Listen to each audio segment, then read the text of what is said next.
Assalamualaikum warahmatullahi wabarakatuh. Kali ini kita akan membahas fluida dinamis ya. Pada pertemuan sebelumnya kita sudah membahas fluida statis atau fluida yang tidak bergerak tetapi masih mempunyai energi ya, yaitu energi terhadap sebuah ketinggian ya. Fluida dalam statis saja masih mempunyai energi, yaitu energi tekanan, apalagi fluida yang dinamis atau fluida yang bergerak ya. Fluida bergerak pada khususnya dipelajari pada kinematika fluida. Nah, untuk mempelajari fluida dinamis ada baiknya kita akan membahas dulu kinematika fluida. Apa sih kinematika fluida itu? Nah, ini kita awali dulu dengan fluida dinamis ya. Fluida dinamis adalah fluida yang bergerak atau mempunyai perpindahan persatuan waktu ya. Ini definisi dasar dari fluida dinamis atau fluida yang bergerak ya. Salah satu contoh dari fluida dinamis yaitu adanya aliran tunak dan tak tunak atau biasa disebut dengan aliran steady atau unsteady ya. Adapun aliran tunak atau steady atau aliran permanen adalah kondisi di mana komponen aliran tidak berubah terhadap waktu ya. Nah, mungkin bisa dicontohkan untuk aliran steady ini, yaitu aliran pada sungai pada kondisi tidak ada perubahan aliran, atau dengan kata lain tidak ada hujan maupun tidak ada banjir ya. Itu aliran ya, salah satu contoh aliran dari aliran steady ya. Terus yang kedua ada aliran tak tunak atau unsteady ya. Aliran ini biasa disebut juga dengan aliran tidak permanen ya, impermanent flow. Definisinya yaitu kondisi di mana komponen aliran berubah terhadap waktu. Ini kebalikan dari aliran steady tadi ya. Contoh alirannya seperti aliran sungai pada kondisi ada perubahan aliran. Dengan kata lain adanya hujan atau banjir ya. Atau aliran yang dipengaruhi oleh muka air pasang surut ya. Bisa dipasang surut di sungai maupun pasang surut air laut ya. Adapun ciri-ciri aliran steady, aliran tunak yang dimaksud yaitu kecepatan partikel-partikel fluida yang berurutan sama pada jangka waktu yang berurutan ya. Atau dengan kata lain kecepatannya tetap terhadap waktu. Nah, biasa dirumuskan dengan persamaan dV per delta T sama dengan 0 ya. Pada aliran steady juga berlaku hukum kekekalan massa, yaitu massa masuk sebelum sistem dan massa yang keluar dari sistem adalah sama ya. Ini untuk aliran steady ya. Nah, seperti bisa kita lihat pada persamaan ini ya, massa fluida yang melalui semua bagian dalam arus fluida persatuan waktu adalah sama. Jadi untuk persamaannya yaitu sigma m I sama dengan sigma m E atau in dan out ya. Untuk garis arus bisa kita lihat seperti ini ya. Ini adalah ilustrasi dari sebuah garis arus ya. Seperti ini, dia mempunyai aliran yang tidak berubah ataupun tidak mengalami perubahan terhadap waktu ya. Itu salah satu definisi dari aliran steady tadi ya. Terus kita lanjutkan lagi dengan hukum kekekalan massa ya. Jika aliran fluida masuk satu saluran dan keluar dalam satu saluran yang lain, maka M1 sama dengan M2. Nah, terus kita jabarkan, massa sama dengan rho kali A kali V1. Nah, di mana rho itu massa jenis dari fluida, sedangkan A1 itu luas penampang dari saluran yang dilewati fluida ya, sedangkan V adalah kecepatan fluida ya.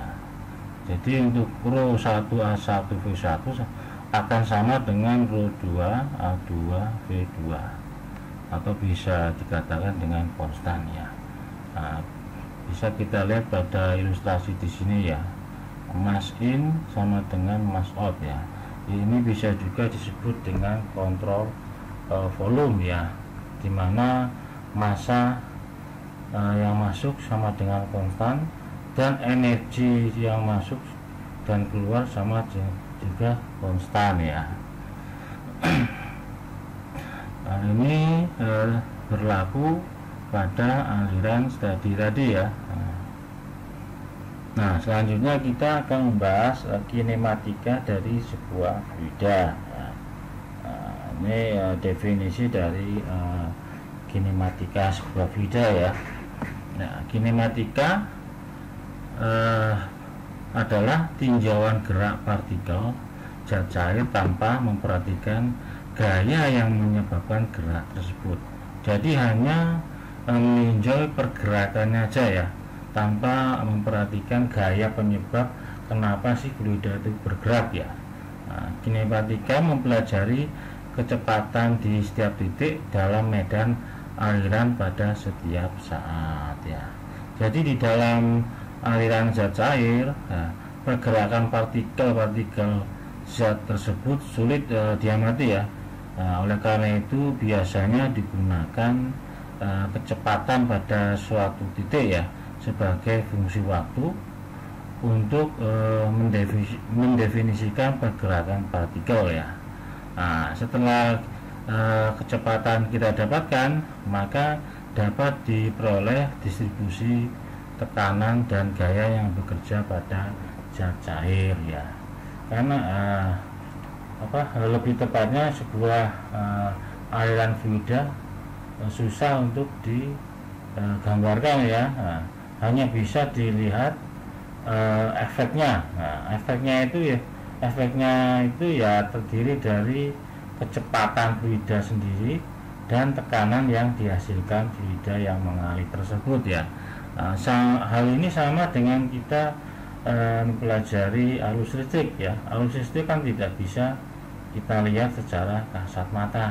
Yang bisa kita lihat hanya tegangan dan besarnya arus yang mengalir ya. Nah, jadi antara aliran fluida dan aliran listrik itu fenomenanya hampir sama ya. Nah, bedanya hanya kalau aliran air masih bisa terlihat, tapi secara kasat mata tidak bisa dilihat alirannya ya.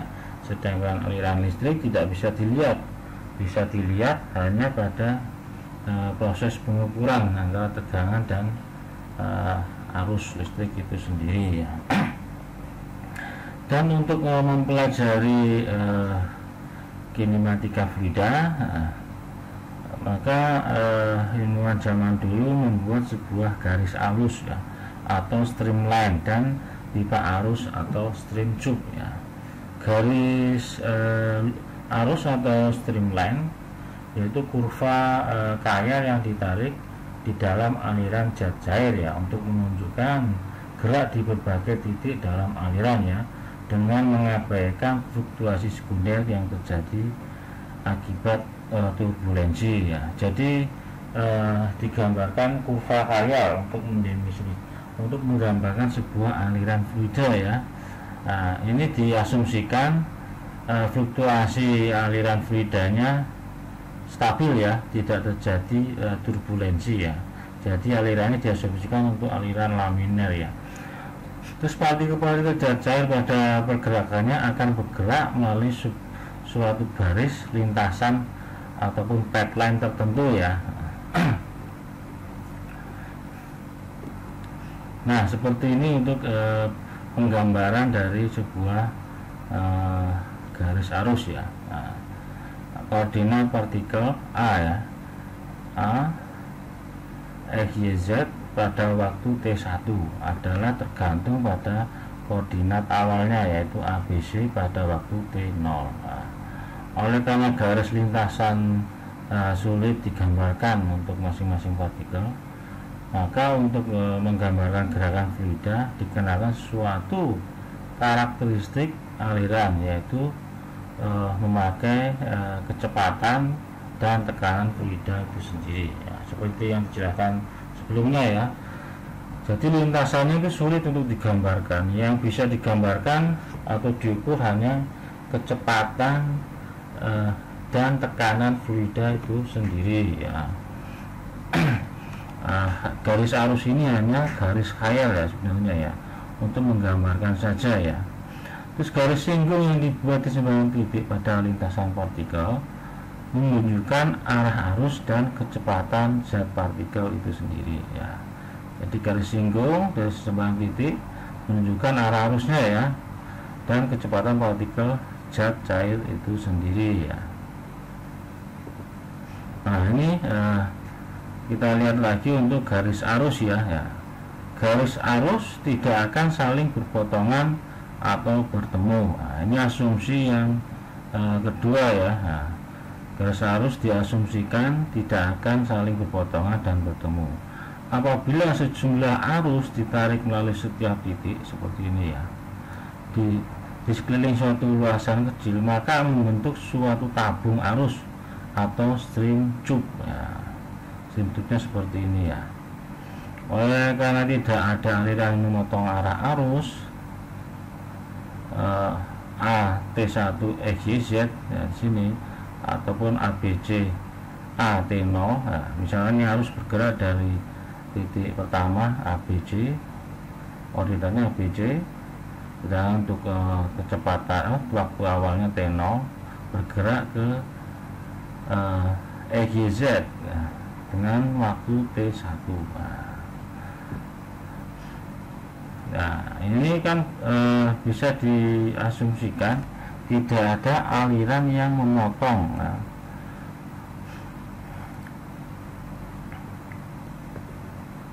dan ketika misalkan ada 50 garis arus mengalir dalam sebuah wadah ataupun stream tube ya, stream tube atau berbagai 50 garis aliran arus melewati sebuah wadah, akan aliran tersebut akan masuk dan keluar melalui kedua tabung arus ya, seperti ini ya. Nah, jadi yang berpengaruh di sini kecepatan, yang bisa diukur hanya kecepatan dan tekanan arus itu sendiri ya. Nah, jadi setiap garis arus ini tidak akan saling memotong dengan satu sama yang lainnya. Jadi dia akan teratur ya, tidak akan saling memotong. Ini asumsinya ya sebenarnya ya, asumsi dalam kinematika fluida. Asumsi ini nanti bisa dipakai pada persamaan kontinuitas untuk mencari sebuah kapasitas aliran pada luas penampang yang berbeda. Nah sekarang kita bahas percepatan dalam aliran fluida ataupun aliran air ya. Pada contohnya ini air ya. Pada percepatan partikel zat cair yang bergerak didefinisikan sebagai laju perubahan kecepatan ya. Jadi percepatan partikel zat cair didefinisikan sebagai perubahan kecepatan ya. Nah, laju perubahan kecepatan ini bisa disebabkan oleh adanya perubahan geometri medan aliran atau karena perubahan waktu. Nah, dipandang suatu aliran melalui jurat dengan tampang seperti ini ya. Ini ada sebuah tangki, terus ada juratnya, ada lubangnya sini ya. Nah di sini ya, ini penggambaran dari percepatan dari sebuah aliran fluida. ketika ada tangki ya, terus di bawah tangki ada lubang seperti ini ya. Apabila tinggi muka air dari sumbu jurat tetap ya, maka aliran melalui jurat akan permanen dan kecepatan pada suatu titik adalah tetap ya terhadap waktu ya. Jika tinggi muka air tetap, maka aliran melalui jurat akan permanen ya, dan kecepatan suatu titik akan tetap terhadap waktu ya.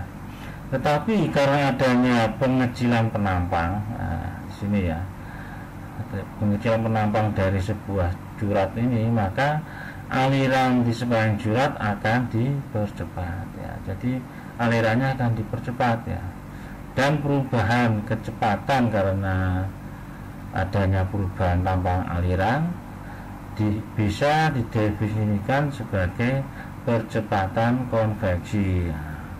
Jadi percepatan konveksi yaitu perubahan kecepatan karena adanya perubahan penampang aliran ya di sini ya. Ini percepatan konveksi ya.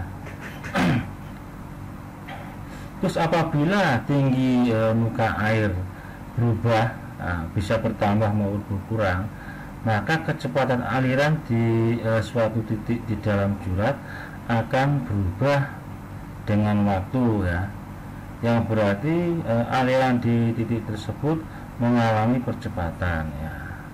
Nah, percepatan ini disebut dengan percepatan lokal yang terjadi karena adanya perubahan aliran menurut waktu ya. Jadi untuk percepatan lokal definisinya yaitu terjadi karena adanya perubahan aliran menurut waktu. Kalau percepatan konveksi perubahan kecepatan karena adanya perubahan penampang aliran. Kalau percepatan lokal yaitu terjadi perubahan kecepatan terjadi karena adanya perubahan aliran ya.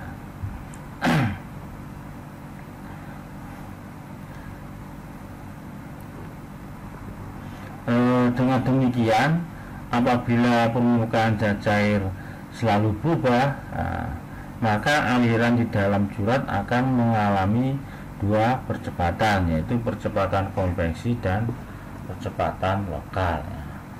Gabungan dari kedua percepatan ini dikenal dengan percepatan total, dan alirannya terjadi merupakan aliran tak mantap ya.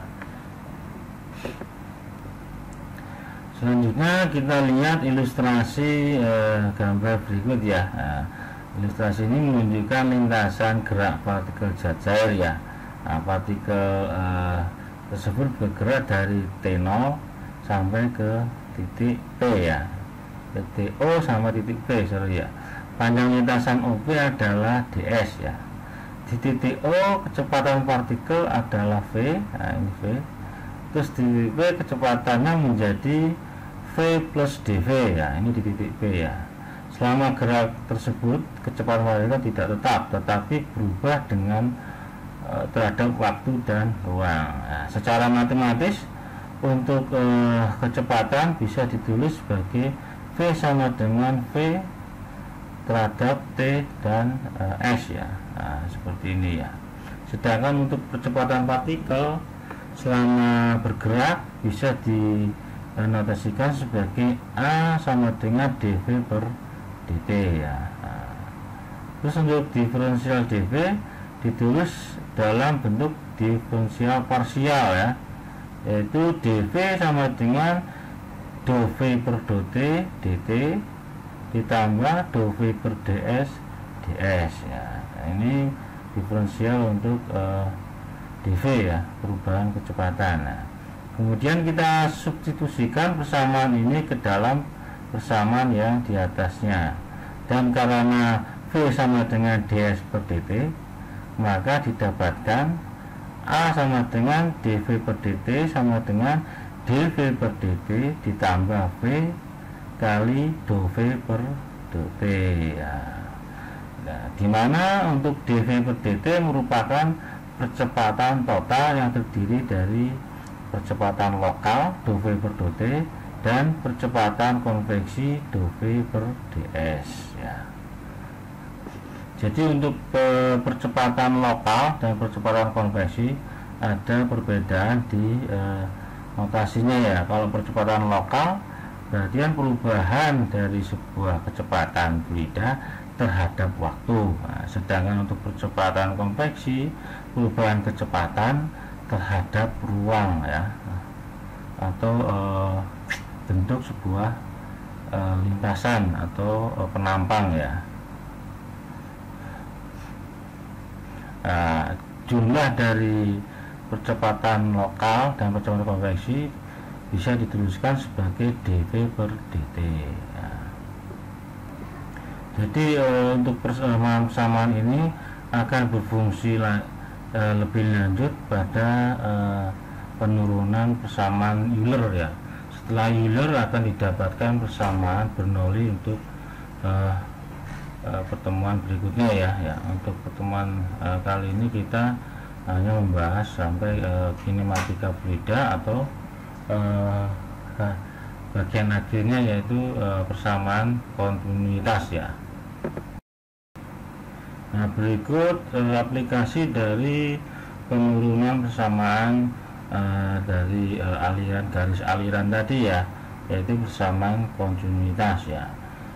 Persamaan kontinuitas berasal dari percepatan total yang terdiri dari percepatan lokal dan percepatan konveksi ya. Nah, seperti kita ketahui, percepatan konveksi karena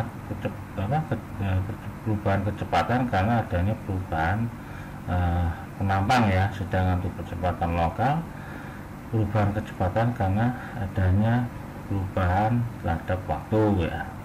Nah, sedangkan untuk persamaan kontinuitas yaitu apabila zat cair tak mampu mampat atau uncompressible mengalir secara kontinu melalui sebuah pipa atau saluran dengan tampang aliran tetap ataupun tidak tetap, maka volume zat cair yang lewat tiap satuan waktu adalah sama di semua tampang.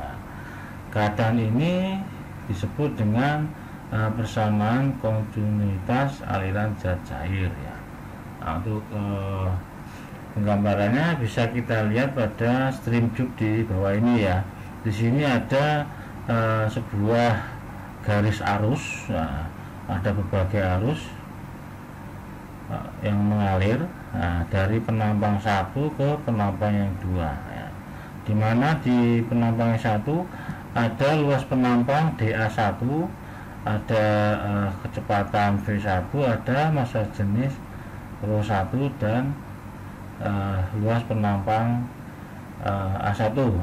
Untuk DA1 itu perubahan luas penampang ya.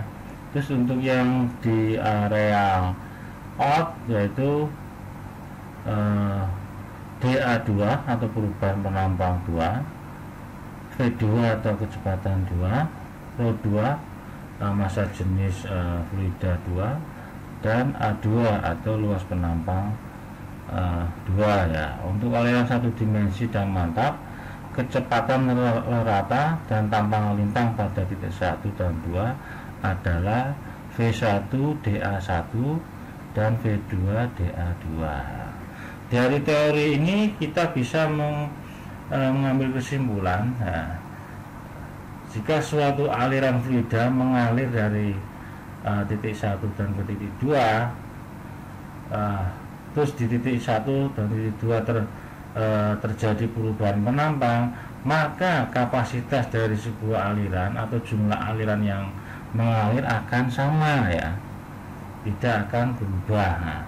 Misalkan ada sebuah contoh ketika Anda mengalirkan air melalui selang yang dihubungkan dengan keran air ya.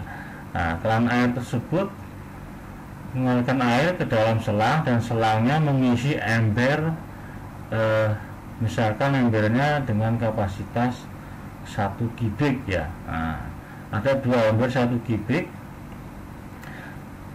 Terus yang pertama 1 kubik, yang kedua 1 kubik juga ya. Terus akan diisi dengan selang yang dialiri air ya. Nah, yang pertama dialiri air dengan memakai selang tanpa melakukan perlakuan ya, atau tidak ada perubahan dimensi ya. Nah, Terus yang ember yang kedua mengisi dengan selang dengan melakukan perlakuan pada selangnya, yaitu dengan menekan ujung selang ya, atau memencet ujung selang. Nah, sehingga aliran ke ember 1 dan ember 2 akan mengisi ya. Ketika diukur waktunya, kapasitas alirannya, berapa lama air mengisi ke ember 1 dan kedua, maka jawabannya akan sama ya. Jadi aliran air tidak berpengaruh pada perubahan luas penampang ya. Jadi kapasitasnya akan sama ya. Kecepatan fluidanya yang mengalir pada ember 1 dan ember 2 akan sama. Nah, itu sebagai salah satu contoh yang real dari kehidupan sehari-hari. Mungkin Anda bisa mencoba di rumah ya. Ketika Anda mengisi gelas dengan selang, tidak dipencet, berapa waktunya, terus Anda mengisi gelas yang sama dengan memencet selang, nah, berapa waktunya. Dimungkinkan waktunya akan sama ya, karena tidak berpengaruh pada perubahan luas penampang. Nah, jadi tergantung juga. Kalau alirannya massa jenis alirannya sama, pasti kapasitasnya sama. Beda lagi kalau massa jenis alirannya berbeda, jadi nanti berpengaruh pada viskositas fluida itu sendiri ya. Nah, ini penjabaran dari persamaan kontinuitas ya. Volume zat cair yang masuk melalui penampang 1 tiap satuan waktu adalah V1 DA1. Nah, dan volume zat cair yang akan keluar dari tampang 2 tiap satuan waktu adalah V2 DA2. Oleh karena tidak ada zat cair yang hilang di dalam tabung aliran, maka V1 DA1 sama dengan V2 DA2. Jadi untuk seluruh luasan pipa bisa dirumuskan V1A1 sama dengan V2A2, di mana V1 itu kecepatan aliran, satuannya meter per detik, sedangkan luas penampang meter persegi ya. Terus perkalian antara kecepatan aliran dengan luas penampang bisa disebut dengan debit ya, atau kapasitas sebuah aliran fluida, atau bisa dinotasikan sebagai Q Pak. Q sama dengan A kali V ya. Nah, pada persamaan ini dikenal dengan persamaan kontinuitas untuk zat cair tak mampu mampat ya, atau incompressible, atau zat cair ya, bukan gas ya. Persamaan ini berlaku hanya untuk zat cair ya, fluida cair ya, bukan fluida gas ya. Jangan untuk pipa bercabang, maka debit aliran yang menuju titik cabang harus sama dengan debit aliran yang meninggalkan titik tersebut ya. Untuk titik cabang bisa dilihat pada presentasi berikutnya. Nah, ini ya, di sini ada percabangan antara fluida ya. Di sini ada Q1 V1A1 akan mengalir melalui sebuah percabangan ya. Nah, seperti ini. Jadi ini ada pipa 1 keluar menjadi 2 cabang ya. Jadi A2 Q2 V2 dan Q3 A3 V3. Nah, dengan gambar seperti ini maka akan berlaku Q1 sama dengan Q2 plus Q3. Atau bisa dijabarkan lagi A1 V1 sama dengan A2 V2 ditambah A3 kali V3. Nah, biasanya debit aliran menuju titik cabang disebut tanda positif ya, dan yang meninggalkan diberi tanda negatif ya, sehingga jumlah aliran pada percabangan adalah 0, atau bisa disebut dengan sigma Q sama dengan 0.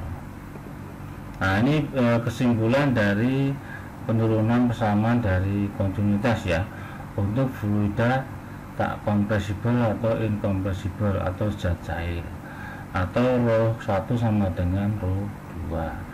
maka persamaan kekal massa menjadi persamaan kontinuitas, yaitu A1V1 sama dengan A2V2 sama dengan Q, atau debit ya, debit dengan satuan kubik per second. Terus ini salah syarat dari persamaan kontinuitas ya. Persamaan kontinuitas berlaku untuk yang pertama untuk semua fluida, gas dan cairan.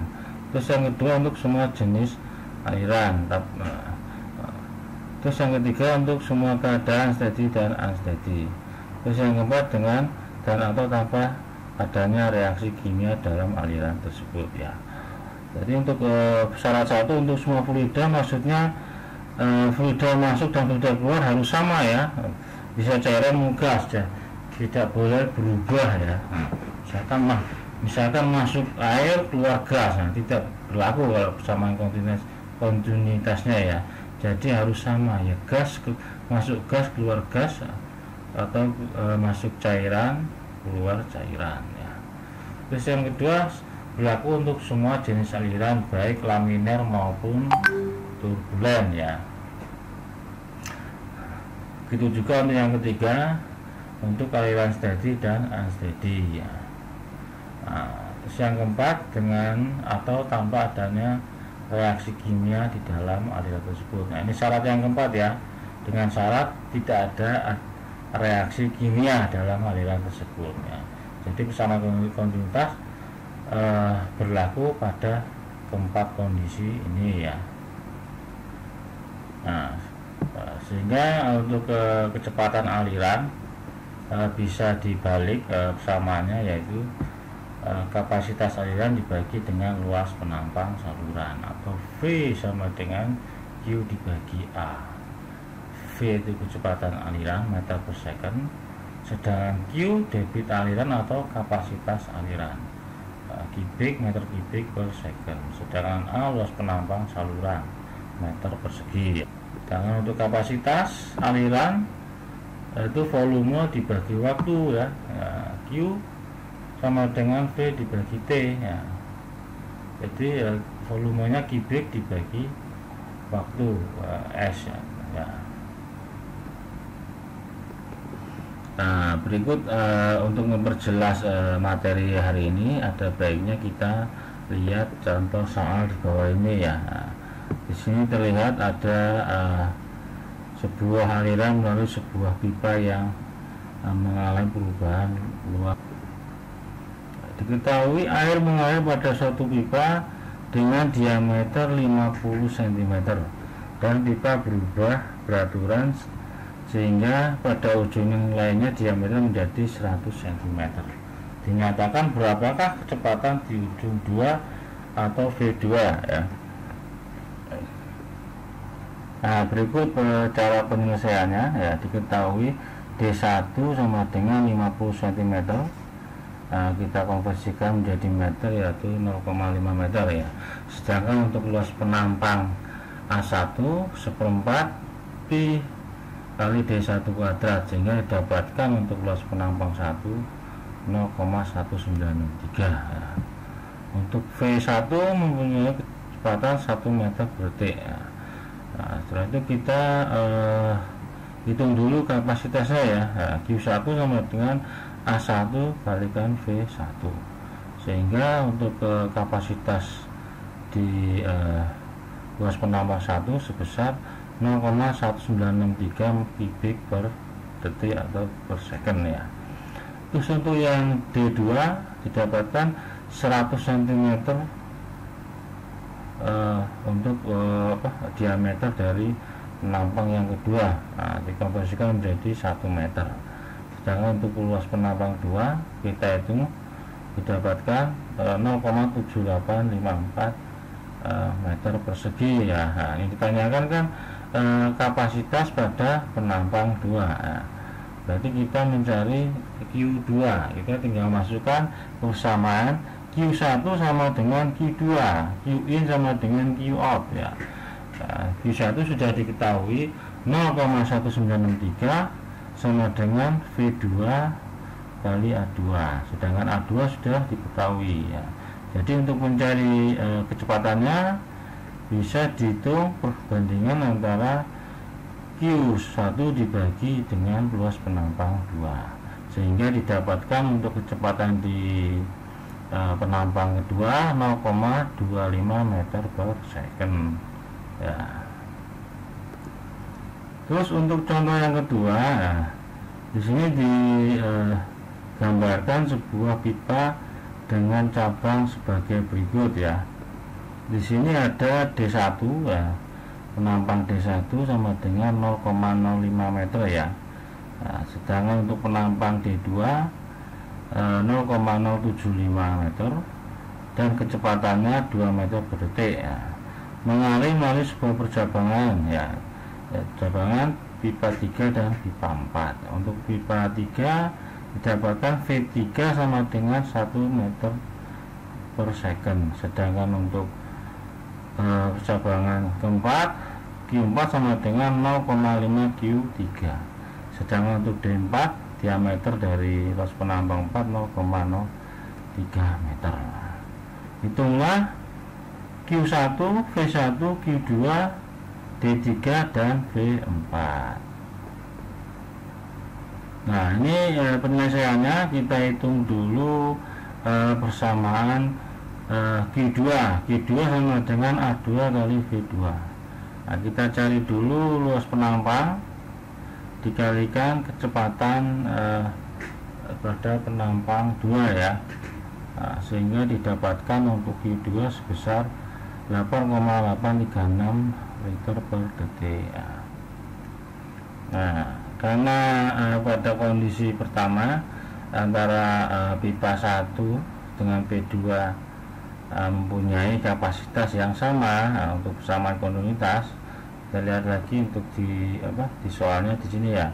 Di sini kondisi luas penampang 1 dan luas penampang 2 mempunyai kapasitas yang sama ya. Nah, jadi bisa disimpulkan Q1 sama dengan Q2 sama dengan 8,836 liter per detik ya. Persamaan ini bisa kita pakai untuk mencari V1 ya.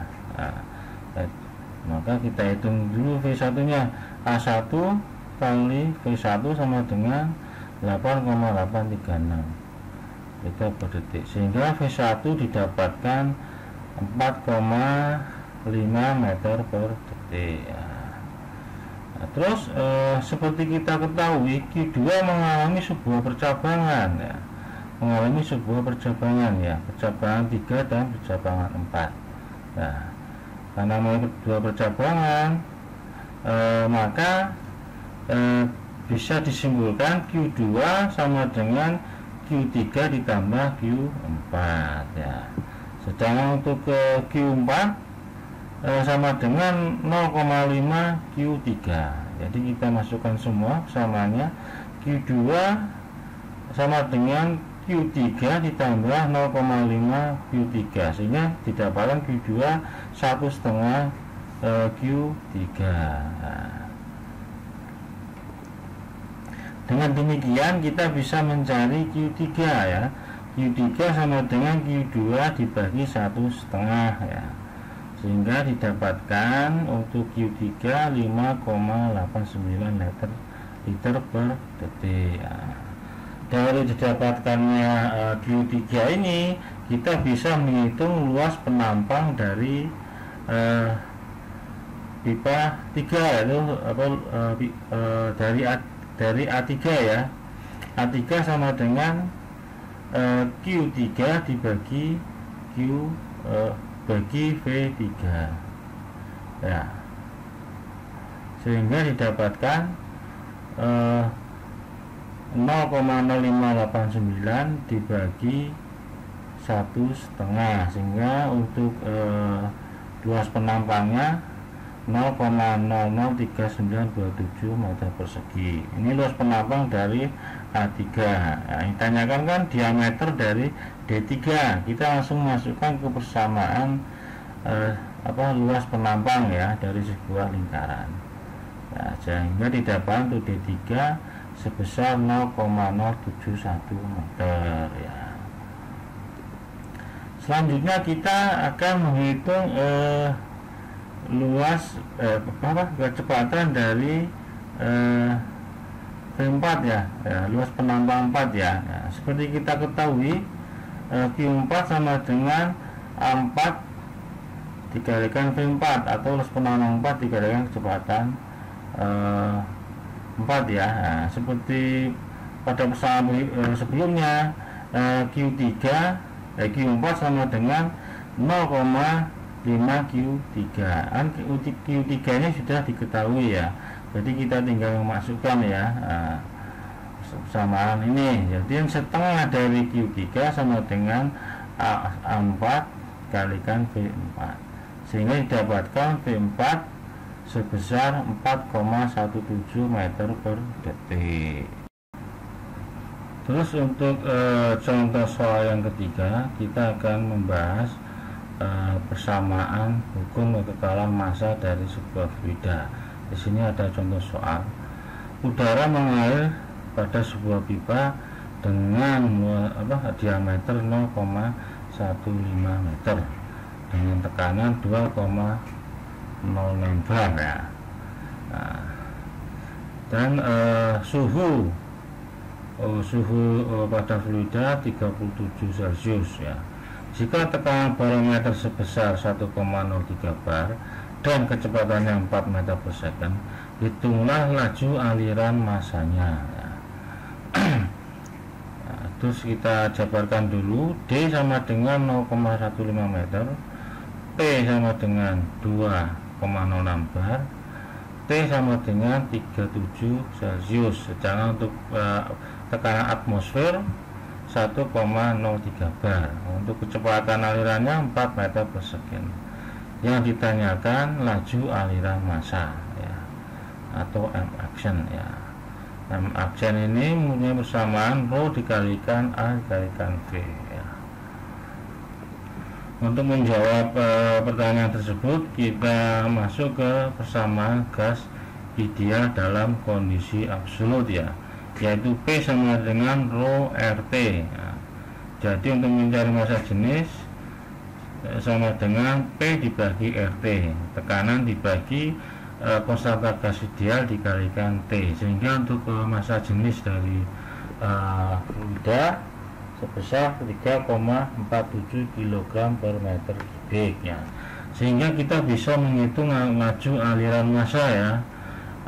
M aksen sama dengan rho kalikan E dikalikan V ya. Sedangkan untuk luas penambangnya 1/4 pi d kuadrat ya. Kita tinggal masukkan ke persamaan ini, sehingga untuk laju aliran massanya sebesar 0,25 kg per second ya.